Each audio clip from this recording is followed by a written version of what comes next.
শান্তিতে প্রতিবন্ধকতা সৃষ্টি করবে, এরকম কর্মসূচি বিএনপি কখনোই অতীতেও দেয়নি এবং বর্তমানে দেবে বলে আমি আশা রাখি না। না, বদভ্যাস উল্টে গেল না, বিএনপি তো আর তাদের কথা শুনে প্রোগ্রাম দেয়নি। আমরা তো দীর্ঘদিন থেকেই বলতেছি আসিফ আশরাফি আপনি আপনি কি মনে করেন কেন আসলে এত আন্দোলন?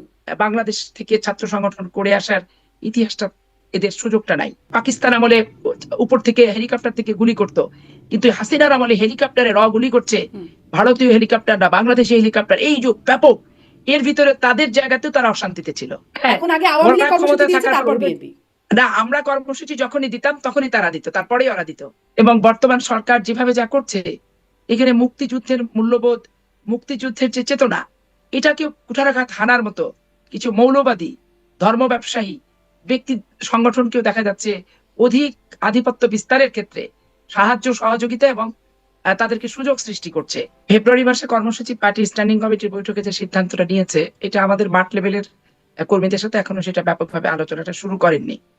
তো শুরু করলে আমরা বুঝতে পারবো কি ধরনের কর্মসূচি নেবে। তারপরে আমরা বিএনপি যেহেতু করি, আমরা সবসময় জানি যে বিএনপি একটা গঠনমূলক, তারপরে হচ্ছে শান্তিপ্রিয় এবং মানুষ যাতে কোনো ভোগান্তিতে না পড়ে এরকম কর্মসূচি দায়িত্বশীলতার জায়গা থেকে সারা জীবনই সেটা করে আসছে।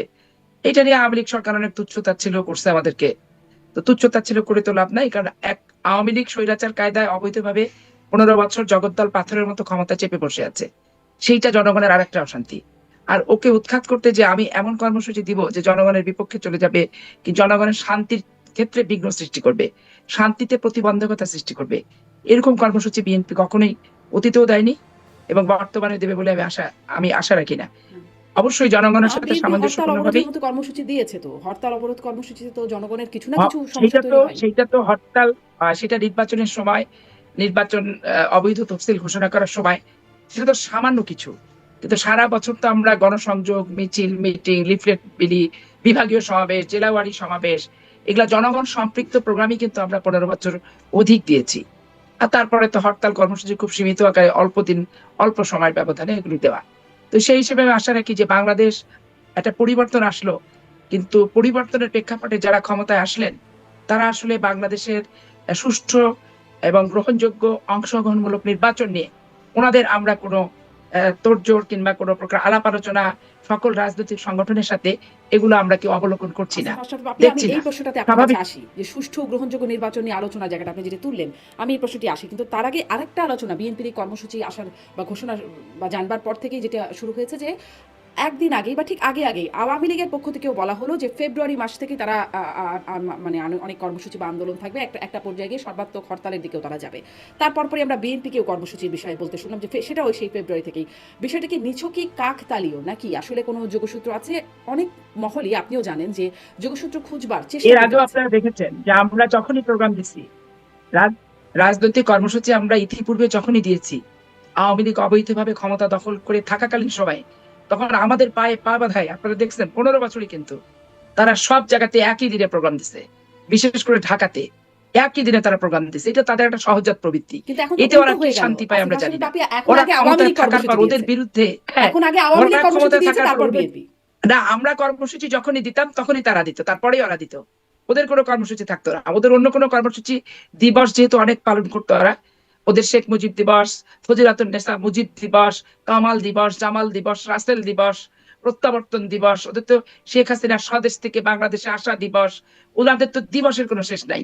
ওরকম কোনো দিবসেরও প্রোগ্রাম যদি পড়তো, তাহলে দেখা যেত যে আমাদের সাথে সাথে সাথে ওদের দিবসের প্রোগ্রামটা অন্যদিনে নিয়ে যেত, আমাদের সাথে তারা কাউন্টার প্রোগ্রাম দিয়ে দিত।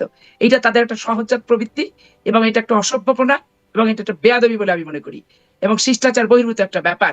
একটা রাজনৈতিক সংগঠন যখনই প্রোগ্রাম দিব আমরা টপকায় টপকায় ওনারা আমাদের সাথে, ওই যে 15 বছরের যে তাদের বদভ্যাস, ওই বদভ্যাসের বশবর্তী হয়েই তারা পুরানো অভ্যাস তো আর ছাড়াও যায় না। আর ওই যে বলে না যে কারুর বদভ্যাস তাকেই শেষ পর্যন্ত নির্মূল করতে হয়, এটা আসলে রাষ্ট্রও পারে না, রাজনৈতিক জি। সংগঠনও তাকে সংশোধন করাতে পারে আসিফ না। আশরাফ আপনি, আমি নিজ ঠিক থেকে এখানেই পরিহার বলছি, করার মনোবৃত্তি যদি জাগ্রত না আমি না এখানেই হয়। বলছি যে 15 বছরে যে বদভ্যাসের কথা বলছেন, হ্যাঁ আমরা দেখেছি যখনই বিএনপি কোনো কর্মসূচি দিত তারপর পরে এটা নিয়ে আমরা অনেক প্রশ্নও করেছি যে কেন এরকম পায়ে পায়ে কর্মসূচি দেওয়া বা পাল্টাপাল্টি কেন। তো কিন্তু এখন যে পরিস্থিতির কথা আমি বলছি সেটি তো আগে আওয়ামী লীগ কর্মসূচি দিল। আওয়ামী লীগ প্রথমে বাহাউদ্দিন নাসিমের একটা বক্তব্য শোনা গেল, তারপরে তাদের ফেসবুকে, তারা অফিসিয়াল ফেসবুকে তারা তাদের কর্মসূচির বিষয় জানালো, তারপর দিন বিএনপি বা তারপর বিএনপি কর্মসূচি দিল। এজন্য এখন মানে বদ অভ্যাস তো উল্টে গেল। না, বদভ্যাস উল্টে গেল না। বিএনপি তো আর তাদের কথা শুনে প্রমাণ দেয়নি। আমরা তো দীর্ঘদিন থেকেই বলতেছি যে আমাদের রাজনৈতিক কর্মসূচিতে আসতে হবে, আসতে হবে এই কারণে যে সরকারকে, অবৈধ দখলকারী সরকারকে আমরা উৎখাত করলাম 15 বছর আন্দোলনের মাধ্যমে। তো আমাদের সেই নির্বাচন নিয়েই তো বর্তমান সরকারের কোনো কথাবার্তা নাই। এবং বর্তমান সরকার যেভাবে যা করছে, এখানে মুক্তিযুদ্ধের মূল্যবোধ, মুক্তিযুদ্ধের যে চেতনা, এটাকে কুঠারাঘাত হানার মতো কিছু মৌলবাদী ধর্ম ব্যবসায়ী ব্যক্তি সংগঠনকেও দেখা যাচ্ছে অধিক আধিপত্য বিস্তারের ক্ষেত্রে সাহায্য সহযোগিতা এবং তাদেরকে সুযোগ সৃষ্টি করছে। এগুলোতে দিয়ে তো জনগণের ব্যাপক ক্ষোভও কিন্তু আছে। জনগণের ব্যাপক ক্ষোভ আছে, কিন্তু জনগণ খুব সচেতনতার সাথে লক্ষ্য করছে, উপলব্ধি করছে যে যে পতনটা হলো, এরা যে আসলো, আবার এমন কিছু ঘটনা না ঘটে যে ঘুরে ফিরে আবার ওই জিনিস আবার দেশে চলে আসলো। এই জন্য জনগণ খুব সতর্কতার সাথে, সচেতনতার সাথে অবলম্বন করছে এবং ধৈর্য ধরে আছে। বাংলাদেশের আইন শৃঙ্খলা পরিস্থিতি মারাত্মক অবনতি। চুরি, ডাকাতি, ছিনতাই, রাস্তাঘাটে রিক্সা চলে মোবাইল পর্যন্ত ছিনতাই হয়। মডার্ন হাসপাতাল থেকে আমি আসতে যে আমার মোবাইলই ছিনতাই হয়ে গেল। এইরকম পরিস্থিতি। তারপরে ধরেন যে সে আন্দোলন, যখন তখন যে কোনো ইস্যু নিয়ে আন্দোলন, 7 কলেজের আন্দোলন, তিতুমিরের আন্দোলন, এই করতে যে মানুষকে ধরেন ডাক্তারের কাছে পৌঁছানো, ডাক্তারের কাছ থেকে আসা, অফিস ফেরত মানুষ বাসায় যাওয়া, সমস্ত কিছুতে একটা বিশৃঙ্খলা এবং বাজে অবস্থার সৃষ্টি হচ্ছে। এখানে মানুষের বক্তব্য, সাধারণ মানুষের যেটা প্রত্যাশা, যে 15 বছর আন্দোলন করছে, আন্দোলনের ফসল যুবক সমাজরা মাঠে নেবে, তারা আত্মাহুতি দিয়ে, শহীদ হয়ে, জীবনকে বাজি রেখে, বলি দিয়ে তারা সামনের সারিতে থেকে একটা কামিয়াব লক্ষ্যে পৌঁছে নিয়েছে। এই মিছিল করে, মিটিং করে, রাস্তা অবরোধ করে, জনগণের ভোগান্তি সৃষ্টি করে এই 7 কলেজকে বিশ্ববিদ্যালয় করতে হবে কিনা, আরো কোনো কিছু করতে হবে কিনা, ছাত্র প্রতিনিধিরা যে ছাত্র প্রতিনিধিদের সাথে দেখা করে বিষয়বস্তুগুলো বললে মানুষ তো নাজেহালের হাত থেকে বাঁচে, মানুষ তো যানজটের হাত থেকে বাঁচে। ঘরে ফেরা মানুষ সন্ধ্যা 6টা থেকে রাত 1টা পর্যন্ত বসে থাকবে, জি। এটা তো মানুষের আপনি কাছে কি প্রত্যাশিত মনে না। করেন আসিফ আশরাফ আপনি আপনি কি মনে করেন কেন আসলে এত আন্দোলন? এরা যুবকরা, এদের ভিতরে এখন একটা জিনিস ঢুকে গেছে। এরা তো আসলে রাজনীতির সাথে সক্রিয়, যেমন আমরা রাজনীতি করছি কেমন, একটা ছাত্র সংগঠন করছি কলেজ থেকে, সেখানে একটা সম্মেলন, নবীন বরণ, প্যানেল পরিচিতি, ইলেকশন, ধারাবাহিকভাবে কিছু প্রক্রিয়া ছিল, যেগুলোর সাথে আমরা গোটা বাংলাদেশের 64টা জেলা, 460টা উপজেলা, এগুলোতে আমি নিজে ব্যক্তিগতভাবে গেছি। তো তাহলে আমাদের একটা বিকশিত হওয়ার, মানে প্রকাশ্য দিবালোকে বিকশিত হওয়ার যে সুযোগটা ছিল, কি বিকশিত হওয়ার যে সুযোগটা আমি সদ্ব্যবহার করে তৃণমূল থেকে হাঁটি হাঁটি পা পা করে উঠে এসেছি। বাংলাদেশে তো 96 সালের পর থেকে ছাত্র রাজনীতি আর নাই, এবং কলেজে হোস্টেলগুলা, বিশ্ববিদ্যালয় হোস্টেলগুলাতে ক্ষমতায় যে যখন থাকছে তখন তার মতো তারা আধিপত্য বিস্তার করছে। স্বাভাবিক কারণে নবীন বরণ, সম্মেলন, এগুলো কোনো কিছু হচ্ছে না। ডাকসু রাকসু সহ বাংলাদেশের কোনো বিশ্ববিদ্যালয়, কলেজ বলেন, কলেজগুলোতে বলেন, কলেজ সংসদ নির্বাচনও দীর্ঘ 20-30 বছর থেকে হয় নাই।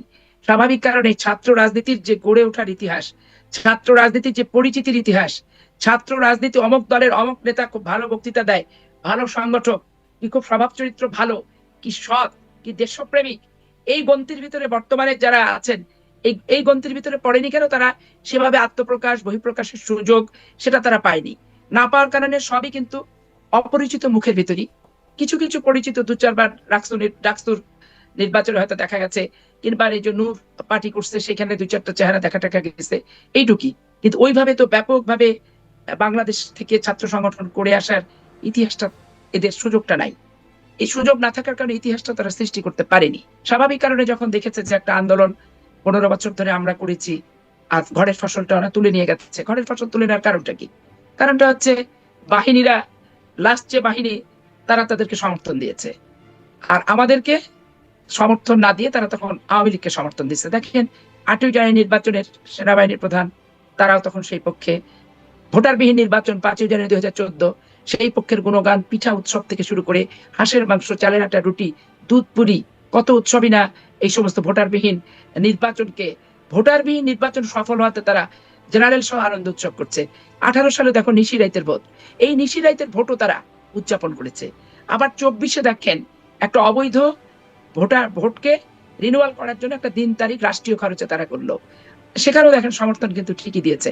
এবং তৎকালীন সময়ে যারা জেনারেল ছিলেন, প্রধান ছিলেন, তার সাথে সাথেই ঘুরছে, সব জায়গায় নিয়ে গেছে, এই নিয়ে কোনো না।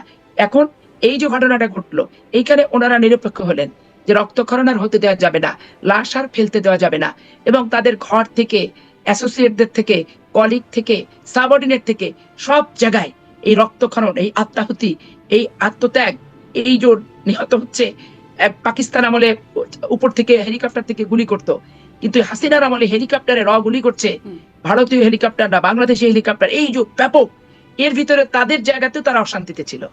তাদের জায়গায় যেহেতু প্রবল চাপ ছিল নিরপেক্ষ থাকার জন্য, যার কারণে তারা নিরপেক্ষ থাকার কারণে তো আমরা রেজাল্ট পেলাম আবার স্মুথলি। শেখ হাসিনা সহ লিস্টেড ব্যক্তিদেরকে নিরাপদ সহকারে বাংলাদেশ থেকে তাদের নিরাপদ সহকারে বিভিন্ন দেশে কিন্তু তারা চলে গেল তাদের চোখের সামনেই। তো এই পরিস্থিতিটা যে হলো, এই পরিস্থিতিটা হওয়ার ফলে স্বাভাবিক কারণে ছাত্ররা গোপনে গোপনে রাজনীতি করতে হতো, লুকায় লুকায় করতে হতো।